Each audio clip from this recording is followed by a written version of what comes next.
What's going on here, everybody? Sorry that I'm late. Had to take care of a few things.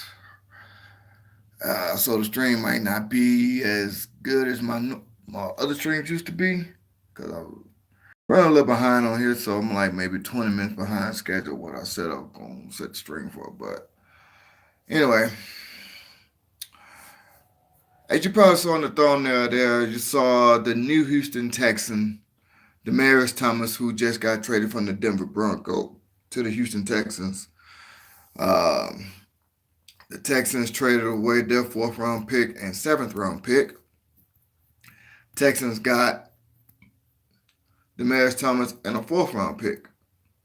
So basically, the Texans just and the Broncos just swapped fourth round picks, and the Texans gave up a seventh round pick.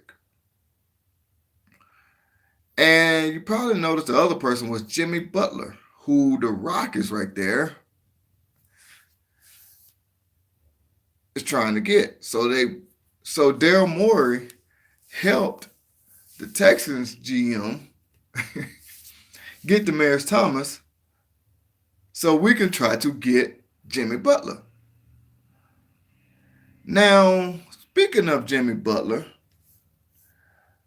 the Rockets was trying to get him from the Minnesota Timberwolves, offer 4 first round picks, but the Timberwolves came back and said, no matter what you offer, we want Eric Gordon. Me personally, I think that's a dumb idea to give up Eric Gordon. Rockets already starting off bad. They just lost to Portland. Starting to see the season off 1-5. I know the season is early, so I'm not really knocking anything. But at the same time, we already lost a lot of key players, and I don't want to lose any more. So I understand Daryl Morey's what he's trying to do and not give up any more players, any more key players. Trying to gain key players, and I understand it. Now, with that being said, I think what the Rockets are going to do now, I think they might say, okay, well, we'll give you 2 first round picks and Eric Gordon. I don't like the idea, but it is what it is. It's business. Sport. These teams, this NBA, NFL, all these franchises are businesses. It is what it is. Now, going on to the Texans.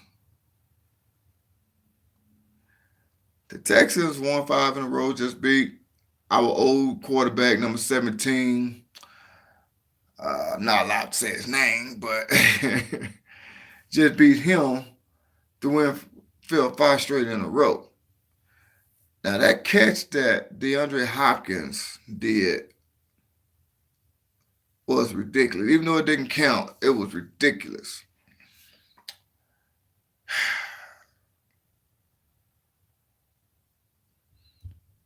Here's the problem that I'm having now. I don't know if people notice this, but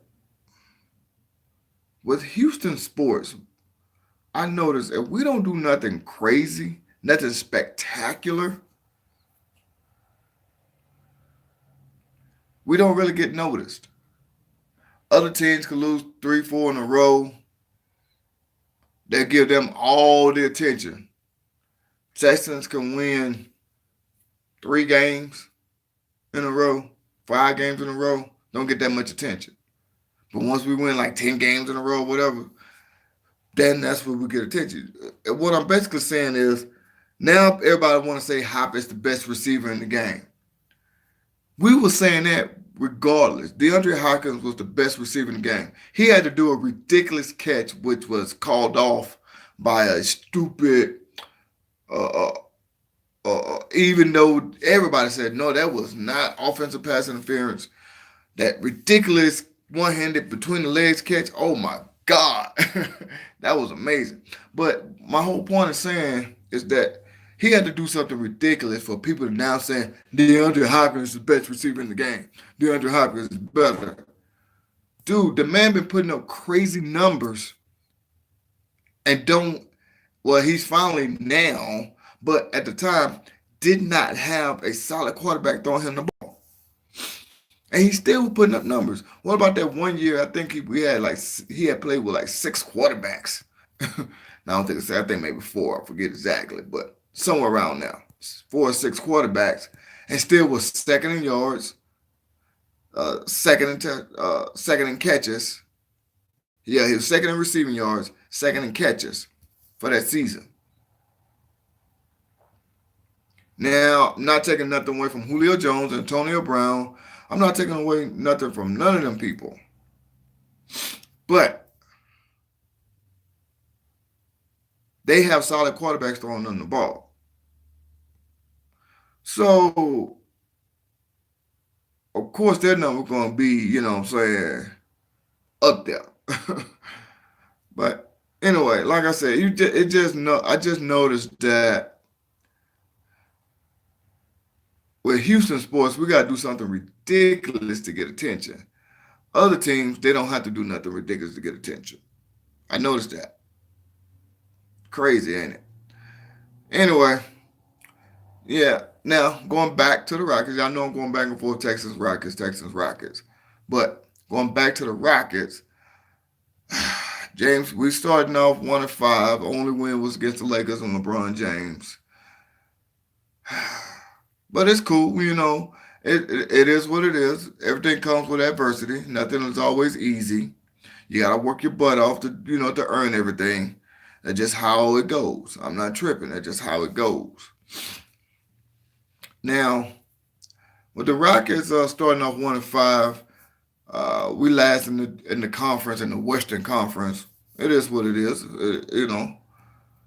I remember the last time we won a championship, we was a 6th seed with Clyde Drexler and Elijah won, but we still won the championship. So it is what it is. So my whole thing is this here. It's gonna happen. I ain't tripping. We're gonna make some noise this season. It was just starting off slower than normal. Than we have started off in a long time. I can't remember the last time we started off 1-5. So, but it is what it is. I'm not knocking it. So all you Rockets fans out there, don't lose faith. Do not lose faith. The Houston Rockets is going to be okay. Excuse me. So we're going to be okay. I know James Harden, had the hamstring tweak again. I know he had that last season. At least it's early in the season. So get that out the way. Hopefully Chris Paul, if he gets injured, it'd be early in the season, get injuries out the way. Now I don't want nobody to get hurt, period. But I'm just saying, hopefully, if you do, it'd be early in the season, get it over with. You know what I'm saying? If that makes sense how I'm putting it. But now I want to go back to the Texans. I know I'm going back and forth, like I said, Rockets, Texans. And once again, I was late for this stream. I was taking care of some business. So my setup ain't what it normally is. It is what it is. Didn't get my background the way I like it, but there you go right there, Houston Rockets. But it is what it is. So I know I started up this stream 20 minutes late than what I had it set for, but okay. Now, but going back to the Texans, just got Demaryius Thomas from the Denver Broncos. I think this got to be a first. You get traded from a team, and then within a few days, you finna go play your former team. Not even a week later, you finna go play your former team. What? So the trade went down yesterday, Tuesday. So Wednesday, Thursday, Friday, Saturday, Sunday. 5 days later, you finna go play your former team. I think they got to be a first. I can't remember that ever happening before. Now, going with this trade here, the reason why I'm not a huge fan of it is because Demaryius Thomas is on the final year of his contract. Now, I know, and if you look at the details of the trade, we basically gave up a 7th round pick And the reason why I'm putting it like that, the Texans gave up a fourth and a seventh round pick to get Demaryius Thomas, and what the Texans got from the Broncos was Demaryius Thomas and the Broncos' fourth round pick. So the Texans and the Broncos just basically swapped fourth round picks, and they gave up a seventh round. So basically, so all you did was just give up a seventh rounder. So my thing is, I wonder would he stay? This is the final year of his contract. I wonder would he stay? That's my whole thing when people make these trades and the players on their final year of a contract, will they stay? Now, and then also too, so far this season, he was playing horrible with the Broncos. So I'm wondering, no, I know sometimes you need a new change of scenery. That's just how it goes. And it could be quarterback play with the Denver Broncos. Could be the quarterback play. So now I'm wondering, is it the Denver Broncos? Could it be that, okay, he got a good receiver in DeAndre Hopkins playing alongside with him. He got a good up-and-coming quarterback and Deshaun Watson going to be throwing him the ball. So I'm wondering, would that help out? Now, I know Honey Badger wasn't a trade. He was a free agent, signed a one-year contract with the Texans. And he's been playing good so far, defense with the Texans. I wonder would he resign? I would like for the Honey Badger, Tyrann Mathieu, to come back. So we'll see what happens, I guess, when that time comes. Now, I'm not saying that they won't, but we'll see what happens when the time comes. Now, also with all that being said, I'm wondering, with the Texans, the offensive line has been playing good the last couple of games against the Jaguars and against the Dolphins. I'm wondering, will that line hold up for the rest of the season? Or at least for the majority of the rest of the season. We got the Broncos next with that no-fly zone. It ain't a no-fly zone no more because they got rid of a bunch of their key secondary pieces. So we'll see what happens, I guess. See what happens. Broncos play the Texans this Sunday. It's an afternoon game. So we'll see what happens. I think it's 4:30 Eastern, if I'm not mistaken. Central, if I'm not mistaken. I forget exactly what time, but we'll see. Now, my biggest also concern with the Texans offense, like I said, I always preach the offensive line with them because I always say protect Deshaun Watson. But my biggest concern with this is, will Deshaun Watson take any more unnecessary hits? I think he needs to learn to don't fight for the extra yard. Only go for let's just say the play might be 3rd and 10. Hell, if you only get 9 yards, take the 9 yards. You know what I'm saying? And possibly go for it on 4th down, possibly depending on the situation, of course, but don't take all these unnecessary hits. That's my whole point that I'm making. Now, also too, with that, because those hits he took against the Cowboys 3 weeks ago, whatever. That was a good game, by the way. He took like 2 or 3 unnecessary hits. Him trying to get extra yards, I think was uncalled for, and I think he needs to stop doing that because he can make his career real short. Now I want to kind of go back to this Miami Dolphin game.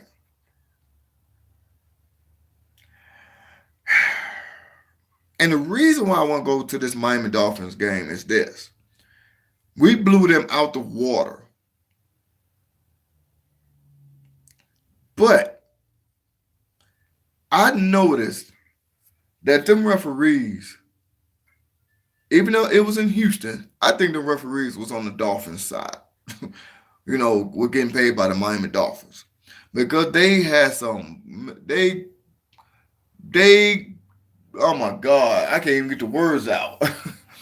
They was calling some plays, calling some penalties that everybody was like, what, where, how, when? It was like, seriously? What penalty? Like that Hopkins catch. When the defender and the offenders, excuse me, when the defender and the offensive guy are both tussling back and forth, that's a non-call. So tell me, how was that offensive pass interference? That was not offensive pass interference. So my thing is, it didn't make no sense to me. If that makes sense, what I'm saying now, that didn't make no sense. I can't think of off the top of my head right this moment, but there was a bunch of other calls that the refs made that made you like scratch your head, made you go like me, made you go bald, made you, like pull all your hair out. Like what? Even though we still blew them out, it didn't really matter. Well, it did matter, but we still blew them out. It's just the fact of heard that a referee had got fired like what 2 weeks before that for some crazy nonsense calls, or I forgot exactly why he got fired, but it had something to do with the game. I remember that part. And I was wondering how come some of these referees didn't lose their job. Because oh my God. Everybody was watching that. Matter of fact, if you go back and watch that game after the catch, it's on YouTube, after that ridiculous catch, you'll even see a referee with DeAndre Hopkins like, wow. He was like, he was a short guy with glass. He had glasses on. That the referee that is, he was on the sidelines talking to Hopkins, and all what he saw, everybody was amazed. So it's like, what was the referees looking at? I didn't get it. But like I said, those calls didn't really change the outcome of the game because we still blew them out, still won. It was just a matter of principle, I guess you could say. Like where, what was they looking at? Things like that. But now that's the past. We're on to the future. The next game, the Denver Broncos. Uh, like I said before, I think this got to be a record or something. I don't know. This is put like this first time I ever heard of it. Uh, Top notch player get traded from a team, and less than a week later, he's finna go play that team he just got traded from. I have never seen that before. So, not saying it ain't never happened. I'm pretty sure it have, but I've never seen that before. So, and I just thought that was kind of strange. So he basically, and then the game is going to be in Denver. So, Demarius Thompson don't have to move yet. He don't have to change his address yet. Matter of fact, he could stay in Denver to practice. Well, I don't know if the Texans are in Denver yet practicing, but I'm just saying, just making jokes, I guess. Dumb jokes, I guess. Whatever. Now, going back to the Rockets, like I said, I know I'm going back and forth, and that's my whole intentions. Going back to the Rockets, I know I said this a couple times before already, but I'll say it again. No, we're on to a slow start, 1-5. Only win came against the Lakers with that crazy fight with Chris Paul, Rajon Rondo. Kind of want to speak on that too. And I know that's old news. I know it happened like what, 2 weeks ago or whatever, 2 weeks ago, whatever, something like that. Like I said, I know there's old news, but I just want to kind of go and get my opinion because I haven't been doing YouTube videos in a while, but kind of want to go and get my opinion on that.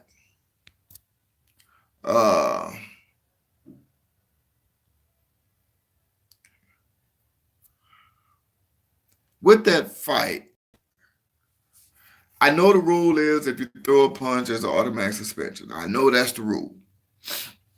It is what it is, and I get that. That's the rule. But I do think that should be an exception to that rule. Now, Rajon Rondo first came out and said, no, I did not spit on Chris Paul.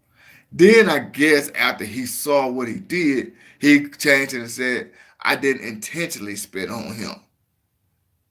It doesn't matter if you did it on purpose or not, you did it. Kind of like a car accident. If you get into a car accident and you hit somebody, of course you didn't do it on purpose. It wasn't intentional, but you did it. It's just how it goes. You did it. Own up to what you did. Now, let's just go and get it out there. My whole thing is this.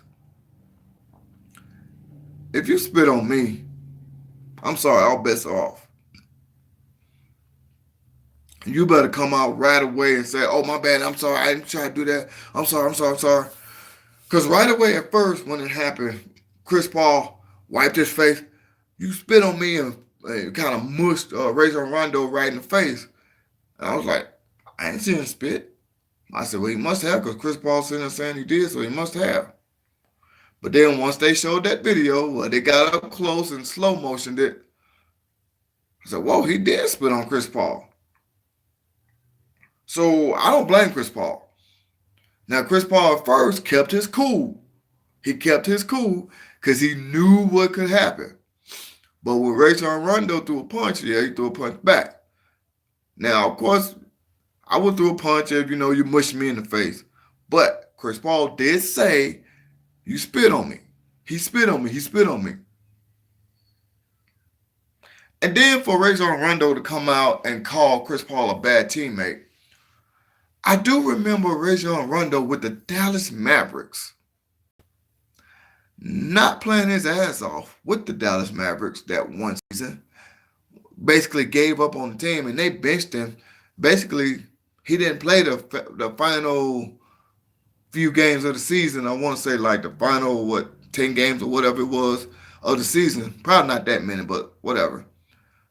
Of the season, because he gave up on his teammates. Now, that's a bad teammate. So, I'm not saying Chris Paul is or is not a bad teammate, but you can cost somebody else something when it's basically the same thing. Like Darren Moore said, that's the pot calling the kettle black. It's like, come on now. You was the same way with the Dallas Mavericks. So, just saying. Anyway, just thought I'd bring that up because, like I said, I haven't been doing no YouTube videos in a while, so I'm kind of meshing everything together. If that makes sense what I'm saying. But just put into perspective. Rockets are starting off super, super slow this year. Rockets fans, don't worry. It takes time. We got all these new teammates. We lost a couple of key defenders. Luka Mbata, I can't say his name. He went back to the Clippers. Luka Mbata, I think I said his name right. Also, Trevor Ariza, key defender. So that's basically what it is right there. We lost some key defenders. And we got a group of new players. You know what I'm saying? Role players, whatever you want, role players, whatever you want to call it. Along with, we got Carmelo Anthony, still gelling with the team, things like that. So it's going to take time for everybody going. I mean, look what Chris Paul and James Harden did a couple off seasons ago when Chris Paul first came to the Rockets. They spent the entire offseason together learning each other. I mean, the entire offseason learning each other. It's going to take time. It's going to happen. And I'm going to agree with what Carmelo Anthony said. The Rockets' 1-5 start seems bad because of the huge expectation that was put on them. And it kind of makes sense. When you're a top-notch team and you start off slow, of course, people are going to notice that. But like I said before, if you look at Houston sports does not get any recognition unless we do something spectacular. We have to be spectacular for them to notice us. Just saying. So, like I said before, now everybody wants to say Hopkins is the best receiver in the game after that ridiculous non-catch that that that he had when I've been saying a long time ago, all of course, he's not going to get that recognition, but he's still putting up crazy numbers. So of course, of course, he's going to, people are not going to look at him because he don't have Big Ben throwing him the ball. He don't have Matt Ryan throwing him the ball. He don't all these other top-notch quarterbacks. Odell Beckham. Whether you like Eli Manning or not, Eli Manning is a two-time Super Bowl champion, two-time Super Bowl MVP. He won Super Bowl. So, and then on top of that, Hopkins did an Odell catch before Odell did the Odell catch. Look it up if you don't know. So I just thought I'd bring all this up. I'm gonna go ahead and end this video. I just thought I'd bring all that up because at the same time, uh, I just don't think that Houston sports get the recognition it deserves. And like I said, I haven't done a YouTube video in a while. So I had to kind of, do one now and put everything together. But I do want to say this here. I'm going to go ahead and end this video. Don't worry about the Rockets. Rockets going to get everything taken care of. I still support my Rockets. You see right there, my background. Still support my Texans. I will show you my Texans background, but I ain't got everything set up the way I normally would because I was running late for this video. And we're gonna be all right. Texans gonna make some noise.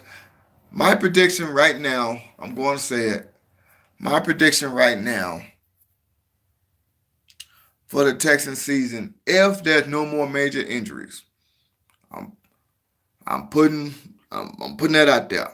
If there's no more major injuries to our key players, I think we're gonna finish the season at maybe 11-5 or 10-6, 10-6 or 11-5.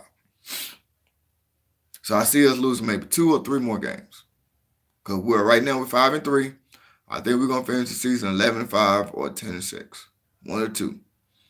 Hell, hopefully we go 13-3. Hey, I take that. But just want to throw that out there.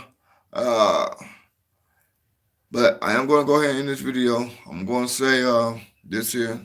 This is your boy Man Up, Chunk and the Deuce. Appreciate y'all for watching. Leave me a comment below. Let me know what you think. Or if you see anything else that you know that you want me to talk about, leave me a comment below. I'll holler at you. Peace.